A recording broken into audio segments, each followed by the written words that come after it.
अस्सलाम वालेकुम नाज़रीन, मैं हूं आपका मेज़बान अयाज़। अपना प्रोग्राम है न्यूज़ नाइट। आज एक धुआंधार प्रेस कॉन्फ्रेंस हुई जो कि हमने आपने टीवी चैनल्स पर देखी भी होगी, जिसके अंदर हम कराची चैम्बर के सदर जो हैं वो बड़े एक ही पॉइंट एजेंडे के ऊपर थे कि 37A को जो है वो यकसर मुस्तरद कर दिया गया है बिज़नेस कम्युनिटी की जानिब से, जबकि ये कानून जो है वो आज से नहीं बल्कि मई में आया था। ये सदारती ऑर्डिनेंस था जिसके अंदर ये बात कही गई थी कि इस वक्त FBI को इतना पावरफुल कर दिया गया था कि उसका कोई भी जो FBI का नुमाइंदा है वो आके बैंक अकाउंट्स कि अगर कोई केसेस के अंदर कोई केस हार जाते हैं तो वो पैसे निकालने के लिए पाबंद हो, उनके पास इख्तियार होगा FBI के पास। और इनके अगर कोई ऐसे केसेस सामने आते हैं या कोई उनको पता चलता है कि ये चीज़ के अंदर कोई चीज़ रद्दोबदल की गई है चीज़ों के अंदर, टैक्स के अंदर, तो वो गिरफ्तार भी कर सकता है, वो स्टॉक टैगिंग भी चेक कर सकता है। जबकि बहुत से ऐसे कानून FBI के पहले से मौजूद थे जिसके अंदर बहुत सारी बातें रिपीट में आई हैं, लेकिन इस दफ़ा 37AA के लिए ख़ासकर एक पॉइंट एजेंडा जो कि पूरा पाकिस्तान यक ज़बान हो गया है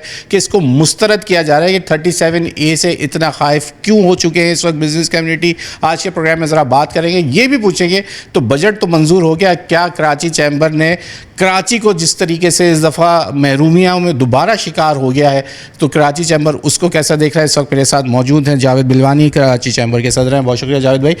आज की बड़ी एक पॉइंट एजेंडा पे आपने प्रेस कॉन्फ्रेंस की कि 37AA को आप लोग मुस्तरद करते हैं, तो इतना क्या खाइफ हो गए, गिरफ्तारियों से क्यों डर गए? क्या आपके पैसे अकाउंट से निकालने का इख्तियार FBI के पास आ गया अगर कोई केस आप हार जाते हैं? तो क्या यही तमाम शिकें इसके अंदर मौजूद हैं या इसके अलावा आप लोग चाहते हैं कि आप लोगों को बस FBI रहे और जो मर्ज़ी दिल चाहे उतना ही आप टैक्स दें? बिस्मिल्लाहिर्रहमानिर्रहीम, वालेकुम सलाम। देखिए, आप मुझे ये बताएं कि कभी आपका फैमिली में डिस्प्यूट होता है तो आप फैसला कराने के लिए कैसा आदमी ढूंढते हैं फैमिली का, जो ईमानदार हो, इज्जतदार हो और बुजुर्ग हो, जिसका एक्सपीरियंस हो। आप किसी चोर, लुच्चे, लफंगे या जिसके कैरेक्टर खराब हो या जिसके रेपुटेशन ना हो मार्केट में, उसके पास तो फैसले के लिए नहीं जाए। अब आप मुझे बताएं FBI की रेपुटेशन क्या है केसेस बनाने की? अगर उसको आप चेक करें, FTO के जितने केसेस बने हैं, हाई कोर्ट में जितने केसेस बने जो FBI ने बनाए, या इनकी जो कमेटी वो होती है एजुडिकेशन, उधर जो केसेस जाते हैं, तो आपको उसमें रिजल्ट्स मिलेगा 98% जो है वो टैक्स पेयर के फेवर में फैसले आते हैं, 2% या 1% टैक्स पेयर के खिलाफ फैसले आते हैं जो FBI के फेवर में आते हैं। आप मुझे बताएं, 1-2% के लिए कानून बना रहे हैं, किसके लिए बना रहे हैं? 2% लोगों के लिए, 2% लोगों के लिए कानून, जो चोर है, जो बेईमान है या चोर है। चोरी हो गया था, बेईमान क्या बोले हम, सीधे चोर बोले? नहीं, यूं नहीं है। देखो, मैं आपको एक बात बताऊं, माँ के अच्छा एक मिनट यहीं पे रुक जाते हैं ना, बात फिर निकल जाएगी। जाहिद भाई, कितना अरसा हो गया आपको बिजनेस करते हुए? देखिए, मैं 1984 से बिजनेस में है ना, तो FBI भी मौजूद होगा? FBI CBR था, CBR होगा या FBI जो भी मौजूद था। FBI बाद में, चले FBI बाद में आया, आपके सामने आया ना, FBI के साथ आप टैक्स दे रहे हैं, तो क्या ये चोर इदारा कल चोर हुआ है जो आप लोग अब शोर बचा रहे हैं? देखिए, यूँ नहीं है। मैं आपको एक बात बताऊं, हमेशा कभी भी कोई भी ऐसा कानून आया है तो बिजनेस कम्युनिटी ने शोर मचाया है, और हमेशा ऐसी कोई बात आई है तो एनोमली कम्युनिटीज़ में उसको सही किया है। ठीक है। हमारे यहाँ सबसे बड़ा प्रॉब्लम ये है कि हमारे यहाँ जो टैक्स कलेक्टर जो है वो बजट के अंदर बेनिसाब होते हैं। उनको अलग इंपोर्ट, एक्सपोर्ट और इंडस्ट्रीज का वास्ता नहीं होता। ये बोलते हैं कि हमारी कलेक्शन कैसे बढ़े। ठीक है। जो कलेक्शन बढ़ाने का मामला जो है, ये FBI के लोगों को अगर आप पूछ लें और वैसे भी आप चेक कर लें तो पाकिस्तान के अंदर जो है नॉर्मल जो बात की जाती है जिस लेवल पे भी, चाहे असेंबली के लेवल पे, चाहे इंटेलेक्चुअल लोग बात करते हैं, चाहे टैक्स एक्सपर्ट्स बात करते हैं, तो उनको अगर आप सवाल करेंगे पाकिस्तान के अंदर डॉक्यूमेंटेड इकोनॉमी कितना % है और अनडॉक्यूमेंटेड इकोनॉमी कितना % है, तो अनडॉक्यूमेंटेड इकोनॉमी जो है 60% बोलते हैं और डॉक्यूमेंटेड बोलते हैं 40%। आप मुझे बताएं, 40% जो टैक्स नेट के अंदर लोग हैं उनके साथ आप टैक्स फ्रेंडली कानून बनाएंगे कि आप उनके साथ ऐसे कानून बनाएंगे जिससे टैक्स पेयर को तकलीफ हो? नंबर 1। ठीक है। अब जहाँ पे 98% केस उनके गलत बनते हो और उन लोगों को आप पावर दें कि आप केस बनाओ लोगों पे। अब उन्होंने एक शरीफ आदमी पे केस बना दिया, बाद में केस हार गए, उस शरीफ आदमी की तो इज्जत गई, उसका कारोबार गया, उसके अकाउंट से पैसे निकाल लिए, उसको तकलीफ दी, फिर केस हारने के बाद वो शरीफ आदमी आप की लोग इज्जत। केसेस से डर रहे हैं या आप देखें ऑडिट तो आपका हर दफा आ रहा है ना, हर साल आप आज 5 साल पीछे से कोई भी ऑटो जनरेटेड आपके पास एफबीआर का खर्रा आ जाता है, यही कहता है, आप जब उससे बात करते हैं कहते हैं सर ऑटो जनरेटेड आ गया, ये तो हमने तो नहीं भेजा था, कंप्यूटराइज था इसलिए ऑटो जनरेटेड आपका ऑडिट आ गया, इस पे आप आ जाइए हमारे पास ये खाते लेके। मैं आपको बताऊं, आपको जहाँ तक नॉलेज है आप अपनी बात सही कर रहे हैं, मैं उससे आगे की भी बात आपको आपके नॉलेज में इजाफा कर देता हूँ। देखिए, टैक्स का एक नोटिस आता है इलेक्ट्रॉनिक नोटिस, सही है, और साथ में एक डाक से भी भेजते हैं, ठीक है, पोस्टल।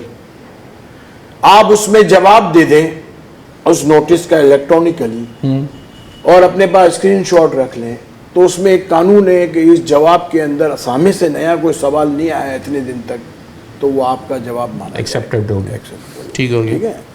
और आपको मालूम है टैक्स के अंदर ऐसी चीजें बनाई गई सॉफ्टवेयर, जैसे कि एक्सपोर्टर्स के लिए फास्टर बनाया गया। ओके, वो जब फास्टर सिस्टम बना तो उसके अंदर हमने सारे डॉक्यूमेंट डालने शुरू कर दिए।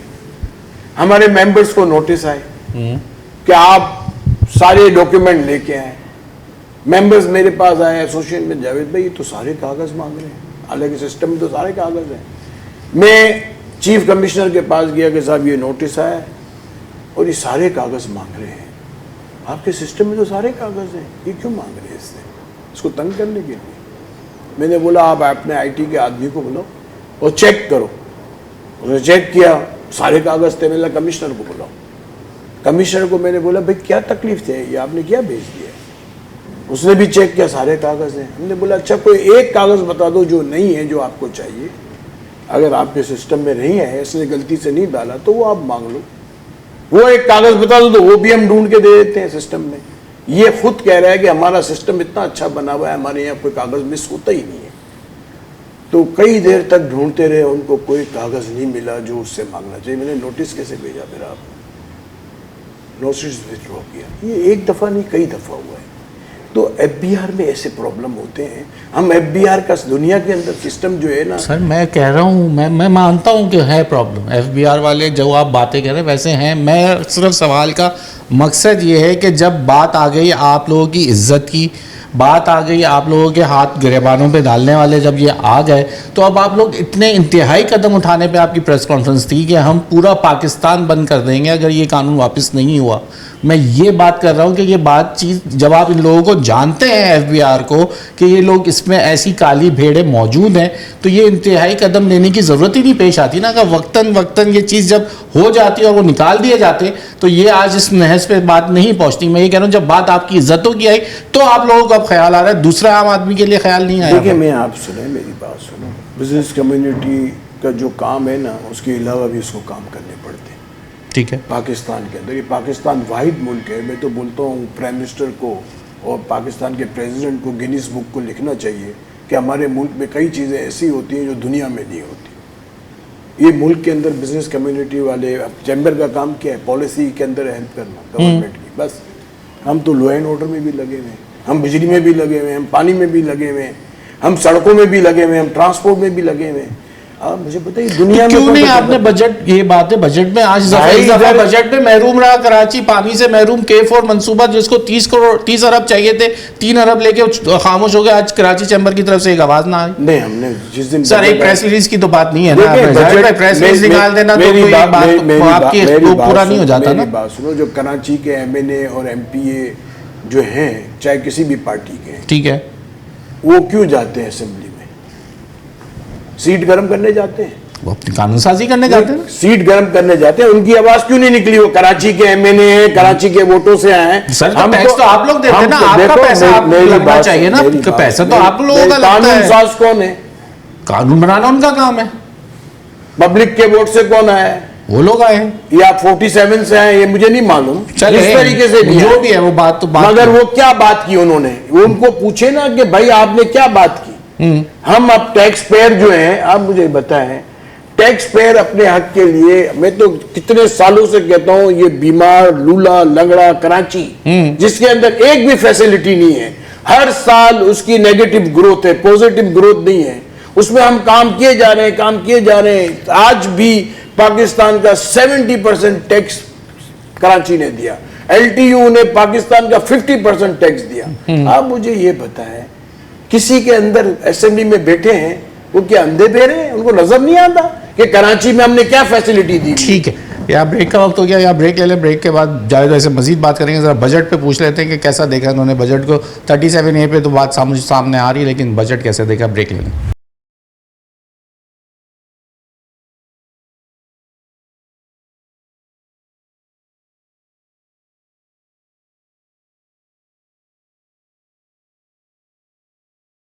वेलकम बैक नाज़रीन, जावेद बिलवानी हमारे साथ मौजूद है। बात चल रही है इस वक्त जहां एक्सट्रीम कदम उठाने जा रहे हैं, आने वाले दिनों में हो सकता है इसकी नौबत ना आए, हो सकता है कोई बातचीत हो चुकी है। वैसे इनिशियली इसके ऊपर बातचीत हो गई है FBR से, कोई आप लोगों की 37? मैं आपको एक बात बताऊं, अव्वल तो जो हमारे साथ मैंने प्रेस कॉन्फ्रेंस भी बताया, एनोमली कमेटी बिजनेस जो है वो सबसे इम्पोर्टेंट एनोमली कमेटी होती है। ठीक है, जो बिजनेसमैन के जो भी एनोमलीज होती हैं वो उसमें हाईलाइट होती हैं और उसकी जस्टिफिकेशन दी जाती है। जस्टिफिकेशन के बाद chairman FBR, member IR policy, member custom policy, ये सब ओके करते हैं।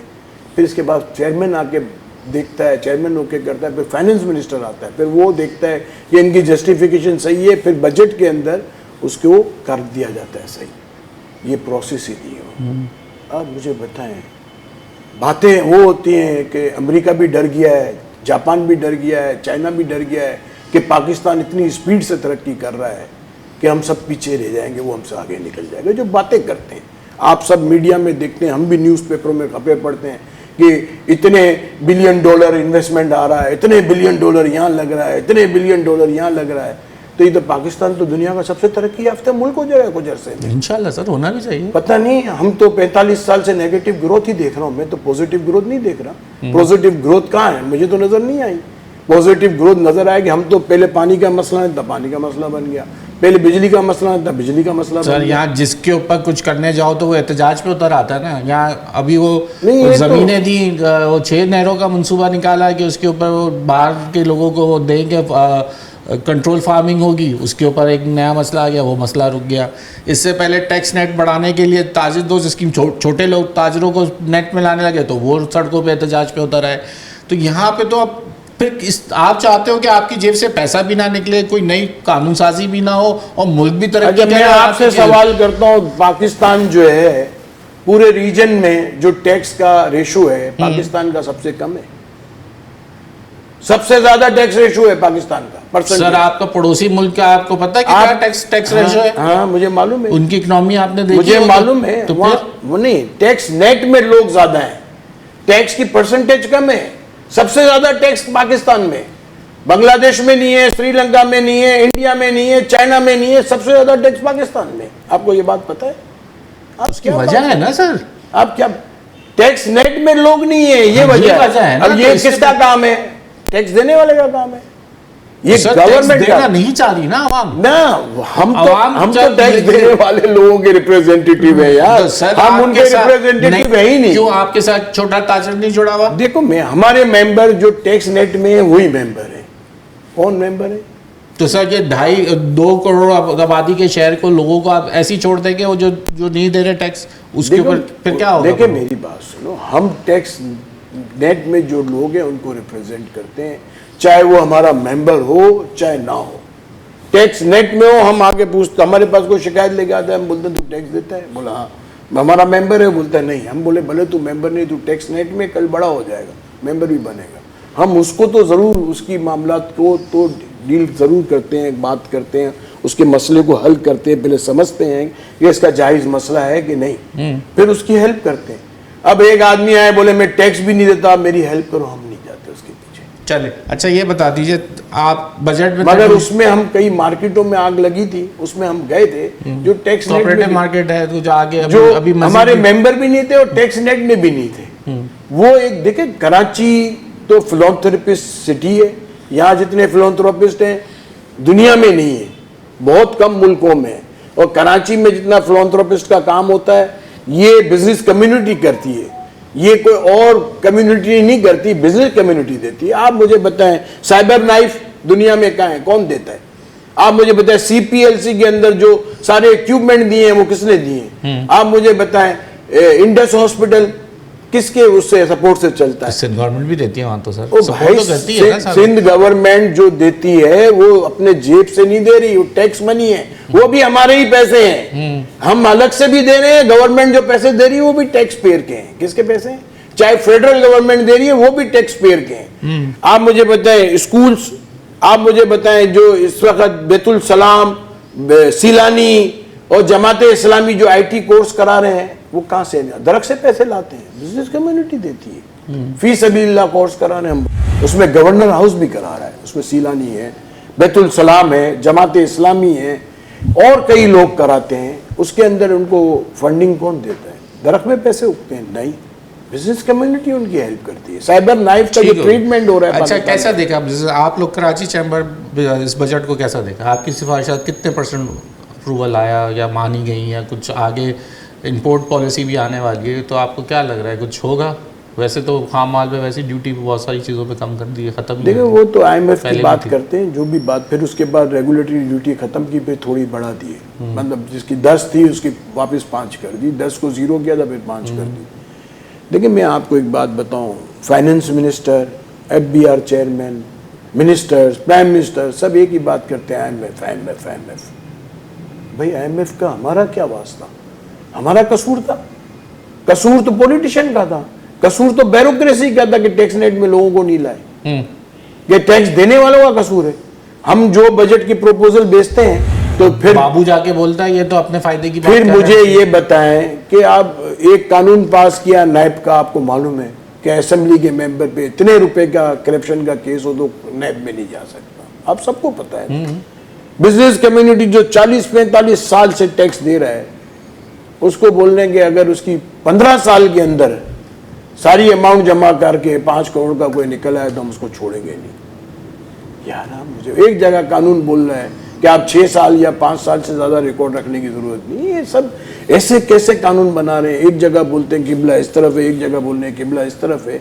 आप जब तक सिस्टम में नहीं आएंगे, जो प्राइम मिनिस्टर और फाइनेंस मिनिस्टर जबानी जमा खर्ची तो कर रहे हैं कि हम ह्यूमन इंटरवेंशन खत्म करना चाहते हैं, हम टैक्स पेयर और टैक्स कलेक्टर की मीटिंग करना खत्म चाहते हैं, टैक्स पेयर जो है उसको FBR या RTO ऑफिस में जाने की जरूरत ना पड़े, उसके लिए हम सॉफ्टवेयर बना रहे हैं, आर्टिफिशियल इंटेलिजेंस को इस्तेमाल करेंगे, तो वो करें ना। ये तो, क्यों नहीं करते? तो जाहिर भाई मुझे एक बात बताएं, आम आदमी इस वक्त पिस्त बिल्कुल ज़मीन से लग गया। अब तो जो 12-13 रुपए इस महीने हो गए पेट्रोल की कीमतों का इजाफा। गरीब आदमी तो यार आप पॉवर्टी क्या करेंगे? अब देखो पॉवर्टी लाइन से नीचे जो लोग हैं, अच्छा एक चीज उनकी परसेंटेज बढ़ती जा रही है। सिंध हुकूमत ने 42,000 रुपए तनख्वाह की, उस पर भी आप लोग शोर मचा रहे हैं हम नहीं दे सकते।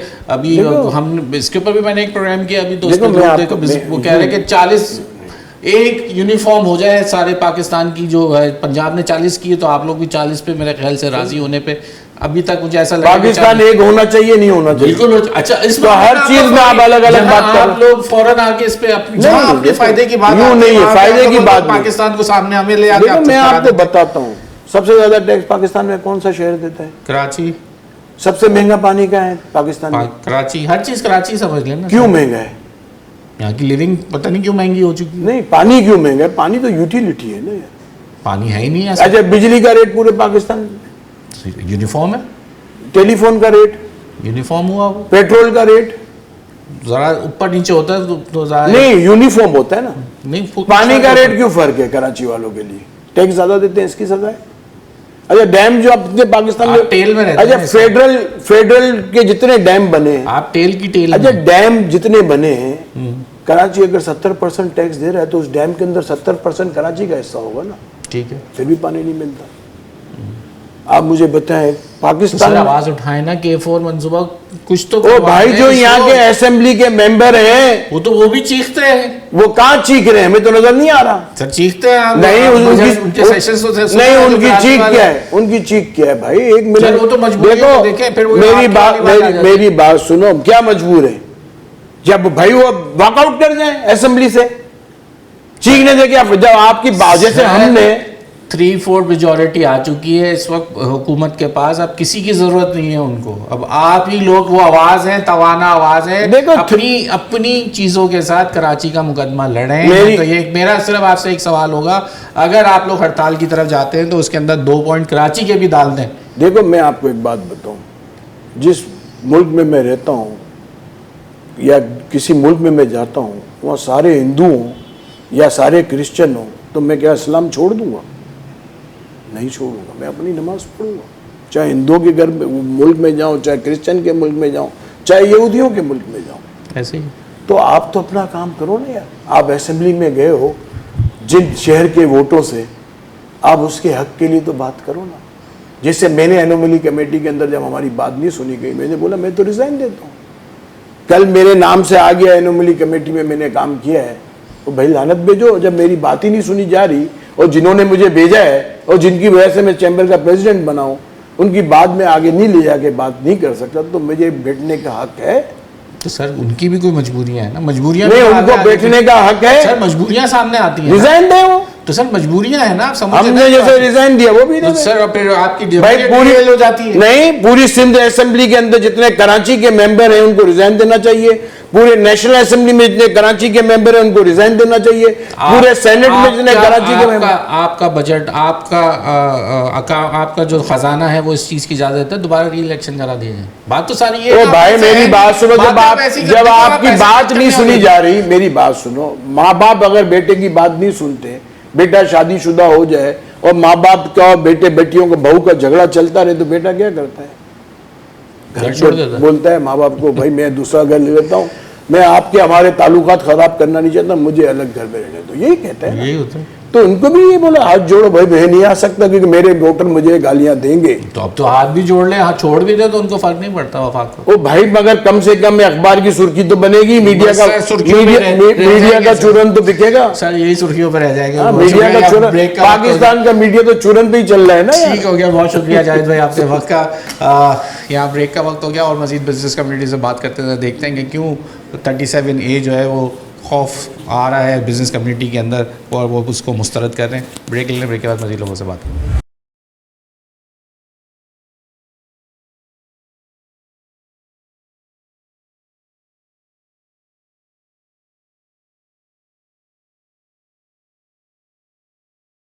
वेलकम बैक नाज़रीन। अब हमारे साथ इस वक्त साबिक जो वीपी मौजूद हैं जनाब तनवीर साहब, क्या हुआ? बजट तो वैसे ही हम सोच रहे थे कि आप लोगों की एक तावाना आवाज़ आएगी, लोगों ने तो वैसे ही इसको मुस्तरद किया, लेकिन 37A ये तो पहले ही आ चुका था, इसमें सदारती ऑर्डिनेंस था। क्या इसमें कि इतना खौफ में क्यों मुब्तला है बिज़नेस कम्युनिटी? बिस्मिल्लाहिर्रहमानिर्रहीम। देखिए खौफ की बात यह है कि इसमें जो है FBR को जो है बहुत ज़्यादा इख्तियारात दे दिए गए हैं। अभी आपको याद होगा कि 6 महीने पहले एक वीडियो चली थी जिसमें जो है लाहौर में जो है वो खुलेआम जो है FBR के एहलकार जो है बदमाशी कर रहे थे। ठीक, तो आपने भी वो वीडियो देखी होगी। तो अगर आप ये ऐसे इख्तियारात दे देंगे तो आप सोचें कि ये बिज़नेस कम्युनिटी का क्या होगा। बिज़नेस कम्युनिटी जो है जो पाकिस्तान को जो है इतना टैक्स पे करती है और आप देखें कि ख़ास तौर से कराची की बिज़नेस कम्युनिटी, पूरे पाकिस्तान की बिज़नेस कम्युनिटी जो है वो जनरेट करती है, पाकिस्तान का टैक्स जनरेट करती है और जो पाकिस्तान की तरक्की है उसमें अहम किरदार अदा करती है। लेकिन उसके साथ जो है ये क्या हो रहा है कि उसको कि FBR को इख्तियारात दिए जाएँ कि वो जब चाहे किसी को गिरफ़्तार कर ले, किसी की जो है प्रीमिस में से घुस के जो है उसको जो है सील कर दे या फिर जो है उसका जो है कारोबार बंद कर दे।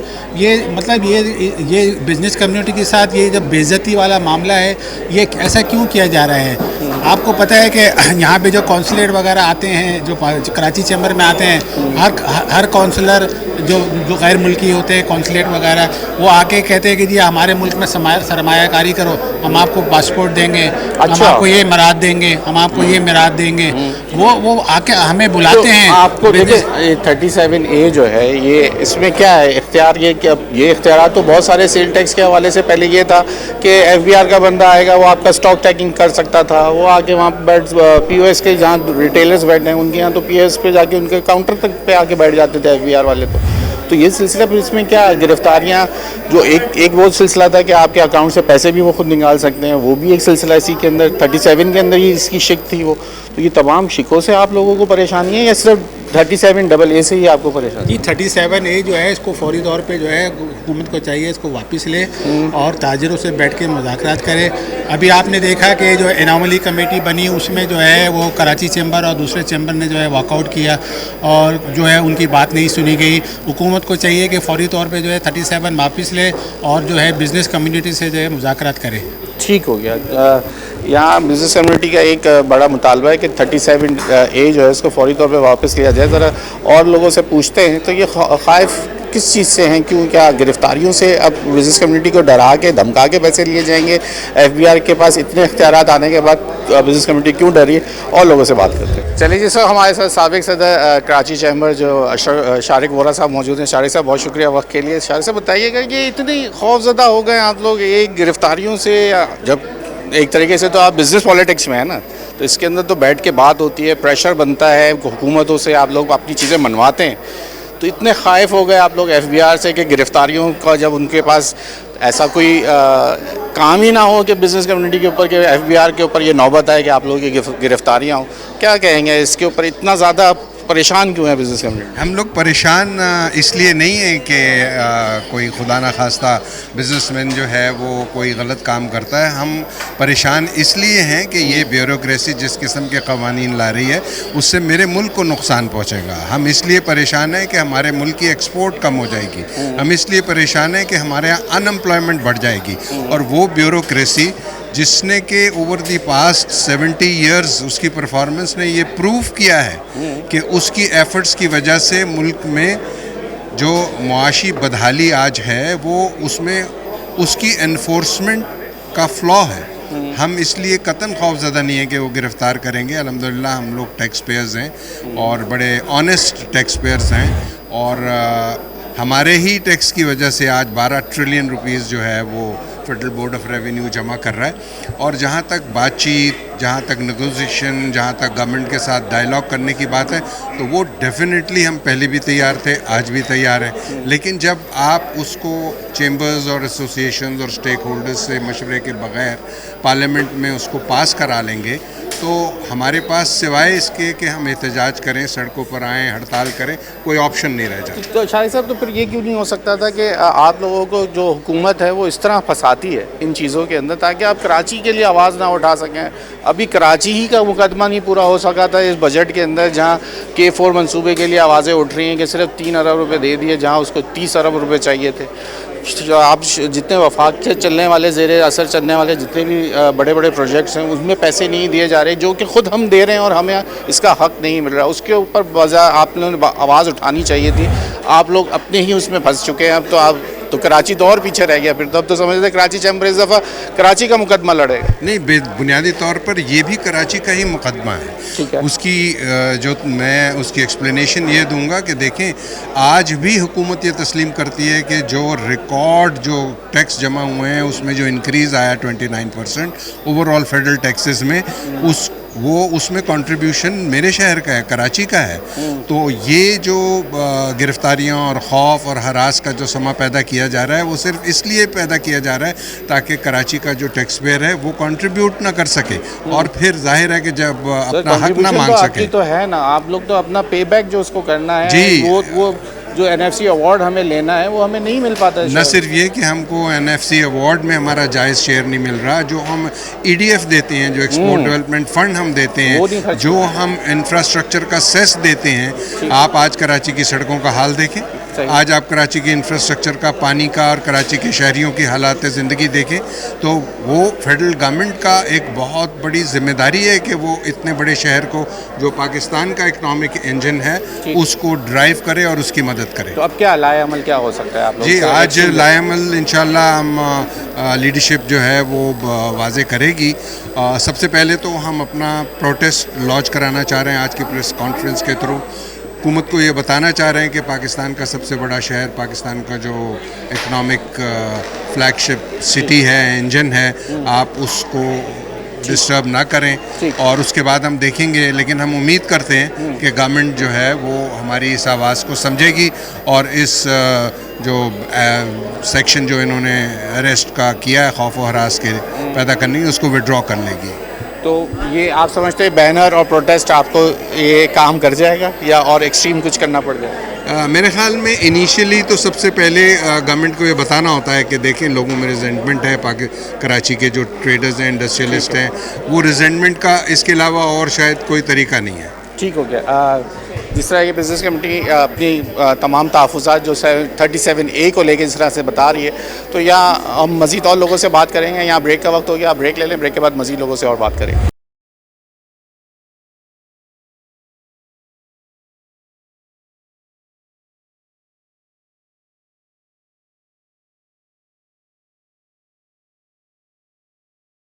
वेलकम बैक नाज़रीन, इस वक्त मेरे साथ रिजवान इरफान मौजूद है। ज़रा पूछ लेते हैं रिजवान भाई, ये 37A इतने खाइफ हो गए सारे ताजे, छोटे ताजे, बड़े ताजे, कराची चैम्बर भी साथ है, क्या वजह है? क्या गिरफ्तारियों से डर गए आप लोग, क्या वजह है? देखिए ना, गिरफ्तारी डरते हैं, ठीक है, हम लोग इज्जतदार लोग हैं, टैक्स पेयर लोग हैं, ठीक है, लोग जो है इज्जत से डरते हैं। एक आदमी जिसने कोई गलत काम नहीं किया हो और उसके बाद जो है उनको बिहार को जो है उनको इतनी पावर दी जाए कि उनके गिरबान पे हाथ डाल दे, उनको गिरफ्तार कर ले, तो ऐसे कैसे क्या फ़ायदा ऐसे टैक्स देने का?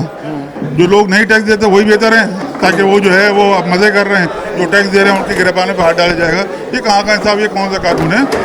देखिए, हमने पहले भी बताया कि ऐसा कोई कानून जो है वो नहीं मानते। कराची से खैबर तक हमने आज उसकी मिसाल भी देख ली। तमाम कराची चैम्बर में लोग यहाँ मौजूद थे, एसोसिएशन मौजूद थी, तमाम एक ज़बान है कि ये काला कानून 37A 37B ये हमें नामंजूर है, इसको फ़ौरन वापस लिया जाए। और अगर इसमें दोबारा अगर कोई इम्प्लीमेंटेशन हुआ खुदा ना खास्ता, तो ये हमारी मार्केटें हड़ताल पे भी जाएंगी और एहतजाज में जाएंगी। मुझे एक बात बताना फिर रिजवान भाई, समझ बात मुझे ये नहीं आती कि हुकूमत कहती है कि FBR का टैक्स नेट बढ़ाना है, ताजे 2 स्कीम आती है तो आप लोग मुस्तरद करते हैं, कोई ऐसा कानून आता है FBR अपना टैक्स नेट बढ़ाने की बात करने के लिए कोशिश करता है, उस पर आप लोग जो है वो एहतजाज पे आ जाते हैं और फिर धमकियां देते हैं कि हम कारोबार बंद करेंगे। तो हम कई अरसे से कुछ ना कुछ ऐसा FBR लाता है और आप लोगों को मजबूर होते हैं कि आप बिल्कुल इंतहाई कदम उठाने पे जाना पड़ जाता है। मैं आपको बताऊं, ये जो है कोई भी टैक्स जो है ना, या कोई भी रेवेन्यू जो है ना, वो कभी जोर धमकी से नहीं लिया था, ज़बरदस्ती नहीं लिया था। आप उनको बिठाते हैं, उनसे बात करते हैं और उनके मसाइल हल करते हैं, उनके लिए आसानियाँ पैदा करते हैं, तो आपको टैक्स रेवेन्यू मिलता है। ये नहीं आप ज़बरदस्ती उसके गिरबान पकड़ेंगे, बंद कर देंगे, उसके पैसे निकाल लेंगे। ये कहाँ का, ये तो बदमाशी है खुली खुली। ये हम बदमाशी नहीं होने देंगे। आप जो है आए बैठे हैं, टैक्स का रेवेन्यू हमने अभी बताया गया कि 28% रेवेन्यू कराची सबसे ज़्यादा दिया है। तो मकसद ये है कि हमने टैक्स दिया है ना, 28% बड़ा है टैक्स रेवेन्यू, और वो हमारे साथ बैठ के मसाइल हल करने से हुआ है। अगर आप इस तरह ज़बरदस्ती करेंगे, इन्फोर्समेंट करेंगे, तो ये कभी भी जो है कारआमद नहीं होगा और जो आगे ये मसाइल पैदा होंगे। ठीक है, मज़ीद लोगों से 37A पे बात करते हैं, ज़रा जो लोगों के अंदर एक तशवीशनाक लहर जो दौड़ी हुई है FBR के इस कानून पे, और लोगों से बात करते हैं। अच्छा जी, इस वक्त मेरे साथ साइट एसोसिएशन के प्रेसिडेंट मौजूद हैं अहमद अजीम अलवी साहब। जनाब बहुत शुक्रिया अहमद भाई।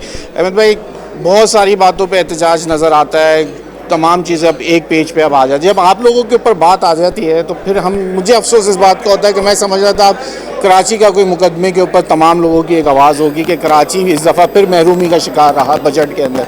लेकिन ये तो ऑर्डिनेंस पहले ही आ चुका था, 37A का ऑर्डिनेंस, सदारती ऑर्डिनेंस आया था, बजट से पहले आया था। लोगों को समझ अब आ रही है 4 मई को आया जी, तो अब समझ अब आप लोगों को आ रही है। हम तो पढ़ चुके थे, देख चुके थे इसको, लेकिन अब मुझे ये बताएं, अब बात आप लोगों के जब गिरबानों पर आती है तो फिर आप लोगों की अब चीखें निकल रही हैं, क्यों? और दूसरी चीज़ों के ऊपर क्यों नहीं है आप लोग इसमें आवाज़ उठा पाते? नहीं, देखें, ऐसा नहीं है कि बात सिर्फ हम पे आई तो हमारी चीखें निकल रही। जब ये 4 मई को आया था, मेरे ख्याल में आपने भी मेरा इंटरव्यू किया था, जिसमें मैंने आपसे कहा था कि एक ही आदमी को इन्होंने जुडिशरी बना दिया, एक ही आदमी को इन्होंने जज बना दिया, एक ही आदमी को इन्होंने सज़ा देने वाला बना दिया। ऐसा नहीं हो सकता। एक चीज़, दुनिया कहाँ से कहाँ चली गई। आप डिजिटलाइजेशन लेकर आएँ, कंप्यूटर टेक्नोलॉजी कहाँ से कहाँ चली गई है। आप आसानी पैदा करें लोगों के लिए जो यहाँ काम कर रहे हैं। आप 24 करोड़ आवाम को जॉबलेस कर दें। आप देखें, महकमे का सरबरा एक होता है या ग्रुप ऑफ पीपल हो, आप सबको आप डाल दें। आप एक बार पूरे पाकिस्तान की FIR काट दें, आप अपना दिल खुश कर लें, ठीक है ना। उसके बाद तो लोगों चल रहे हैं, कहीं तो कोई लिमिट होगी, इनकी कोई लिमिट ही नहीं है। इस चीज़ पे इस्लामाबाद में पिछले तकरीबन 1.5 महीने से मुज़ाकरात चल रहे हैं। हम उनको समझाने की कोशिश कर रहे हैं। जावेद बिलवानी साहब गए, जुबैर मोतीवाला साहब गए, और भी चेयर कौन कर रहा था इस नॉमिनी कमेटी जो आपकी मुशावरती जो आपके एफबीआर के चेयरमैन कर रहे होते हैं, उसमें जैसे जावेद भाई ने बताया कि फाइनेंस मिनिस्टर भी आते हैं, सब कुछ होता है। एक चीज़ इम्प्लीमेंट करने से पहले कुछ सोचे तो हम क्या इम्प्लीमेंट करने जा रहे हैं, कोई स्टेक होल्डर्स को तो लेकर बैठे कि हम क्या बात करने जा रहे हैं। सर आप लोग भी तो कोर्टों के अंदर लंबे लंबे ये केसेस चले जाते हैं, इसके अंदर 37 के अंदर तो बहुत सारी शिकें ना कि आपके अकाउंट से पैसे भी निकाल सकते हैं। मुझे एक चीज़ बताएं, हम कोर्टों में रहेंगे या हम अपने कारोबार में रहकर कारोबार बढ़ाएंगे? ये हमारा काम नहीं है कोर्टों में रहना, हमारा काम है हमें आसानियाँ दी जाएं। आप हम अगर कोई चोरी करे, मैं तो कह रहा हूँ ना, आप ट्रांसपेरेंसी लेकर आएँ, सिस्टम लेकर आएँ, आप उसमें कंप्यूटराइज, आप जो चीज़ें आपको चाहिए सर मैं आज तक एक भी एफबीआर का जो नया कानून या कोई नई चीज़ टैक्स नेट बढ़ाने के लिए वो छोटे ताजर पे हाथ डालता है तो वो चीखना शुरू कर देते हैं, हड़तालों की बातें आ जाती हैं। एक बार फिर जब इस तरह से आप लोगों के जब उनके इतने सारे केसेस आपके जो है वो जहाँ कामयाब तो हुए, सर केसेस चल भी तो रहे। Only 2%, only 2%। देखिए मैं फिर वो कह रहा हूँ, फिर बात वही कि ये हो सकता है 1 से 2% लोग नहीं सही हों, आप बिल्कुल उनको पकड़ें। आपने अगर मैं कानून की बात करूँ तो एक्सपोर्ट फैसिलिटेशन स्कीम ख़त्म कर दी कि जी इसमें हमें खतरा। अरे भाई आप ये तो देखो किसको कहाँ आसानी है, कोई स्टेक होल्डर्स को लेकर बैठ। आप एक चीज़, मैं अगर माइक पकड़ना हो ना तो मुझे आपसे सीखना होगा, ठीक है? मुझे अगर कैमरा पकड़ना हो, मुझे कैमरा मैन से सीखना होगा। मैं ही अगर सारे फैसले कर लूँ कि माइक भी चला लूँ और कैमरा भी चला लूँ, ये मुमकिन तो नहीं है ना। मैं आपकी फील्ड पर आपके लिहाज से बात कर रहा हूँ। आप हमें लेकर तो बैठे, आपको क्या चाहिए? आपको टैक्स चाहिए? अगर मुझे टैक्स चाहिए होगा मैं कारोबार बढ़ाऊंगा, मैं लोगों का मैसिव इंडस्ट्रियलाइजेशन करें। अब हर तरह की मुसीबत में फंसे हुए, आप IPPs में फंसे हुए, आपको बिजली के पैसे देना पड़े जो प्रोड्यूस नहीं हो रही, आप उसमें कैसे मुल्क को निकालेंगे? आप इंडस्ट्रियलाइजेशन करेंगे। आप तो जो लोग सर आज 37A के साथ अगर जावेद भाई 13 रुपये इस माह के अंदर बढ़ गए पेट्रोल के ऊपर, उस पर भी बात होती है आम आदमी के लिए तो बहुत मजे की बात नहीं होती है। जिस आप यही तो आप लोग शायद नहीं समझ पा रहे, ये भी आम आदमी की बात हो रही है, ये सिर्फ मेरी बात नहीं हो रही। मैं तो निकल जाऊंगा, ठीक है ना, और अगर चलो FIR कट गई तो कहीं भी नहीं जाऊंगा, इधर आप लोगों के साथ ही पड़ा रहूंगा। लेकिन सबके साथ है ना, ये पूरा पाकिस्तान खड़ा हुआ है। आपको हम लोगों का सिर्फ एक मुतालबा है कि पूरा पाकिस्तान हमारे साथ दे, एक वक्त में हम हड़ताल करेंगे। एक दिन की हड़ताल कर देंगे आप, वो लोग क्या उससे आप लोगों अल्लाह करे उनको हड़ताल से पहले समझ में आ जाए। देखिए एक चीज़ गलत है तो गलत है, अगर आप कहते हैं ना चीज़ सही है, आप सिस्टम तो लेकर आए। इतना आसान दुनिया में कैसे चलता है एक फॉर्म? आज प्राइम मिनिस्टर साहब अजरबैजान है। अहमद भाई मुझे एक बात बताएं, आप वज़ीर आज़म से मिलते हैं, आप SIFC से मिलते हैं, आप आर्मी चीफ से मिलते हैं, आप FBR के चेयरमैन से मिलते हैं, आप चेयरमैन NAB से मिलते हैं, तो जो बातें आप इनसे कर रहे हैं तो NAB वाले बोलते हैं, DG NAB आए आबाद में, वो बोलते हैं मुझे सबूत दें, मुझे निशानदेही करें, मेरे सामने कोई कंप्लेनर तो आए। आप FBR को चोर बोल रहे हैं तो बैठ के यहाँ पे कि उनको चोर के हाथ में आपने उसको कोतवाली पे लगा दिया, तो दें ना उसके खिलाफ कोई सबूत दें, DG जाएं उसके पास। आप ही की मीडिया पे चल रही है वो एक अलग कहानी है, आप सिस्टम क्यों नहीं साफ बना सकते? अरे सर मैं जो आपसे सवाल कर रहा हूँ, देखिए हमारा क्या कहना है कि आप सिस्टम ऐसा बनाएं कि ना कोई चोर रहे ना कोई कोतवाल रहे, आप हर आदमी उसको आसानी से अडॉप्ट कर ले, आसानी से उसके टैक्स जमा करा दे।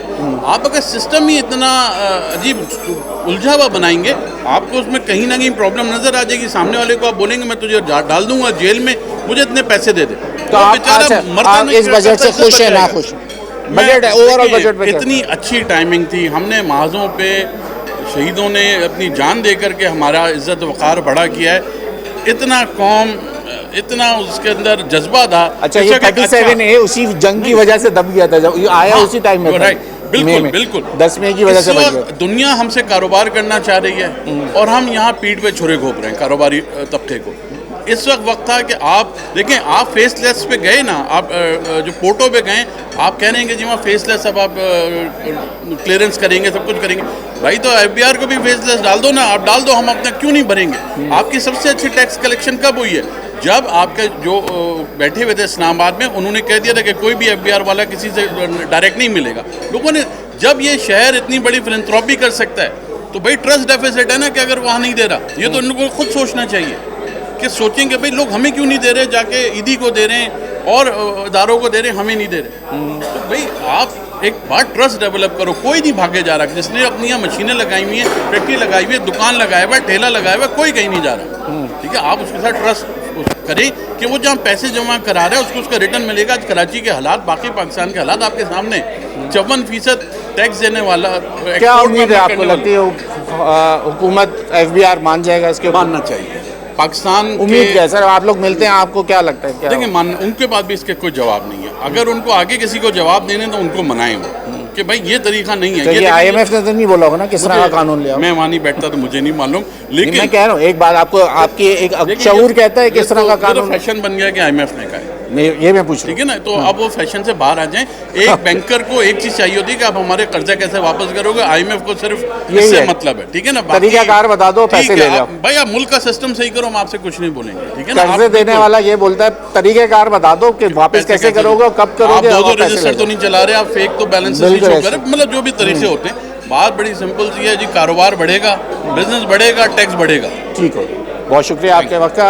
हमारे साथ इस वक्त जिस तरह बात करी अहमद जाहिद ने और तमाम लोगों ने, जिस तरह इस वक्त जो कराची चैम्बर की आवाज़ है, तमाम टाउन एसोसिएशन की आवाज़ें हैं, तमाम जितनी भी एसोसिएशंस हैं वो यही कह रही हैं कि 37A जो कि एक काला कानून है, इसको फौरी तौर पे जो है वापस लिया जाए। इसके बगैर कोई और दूसरा चारा नहीं है, जिसके ऊपर अगर वो कानून वापस नहीं लिया गया हुकूमत की जानिब से तो इंतहाई कदम पूरा पाकिस्तान की ताजिर बरादरी जो है वो उठाने के लिए तैयार होगी। आज न्यूज़ नाइट की टीम से अयाज राना को इजाज़त दीजिए, अल्लाह हाफ़िज़।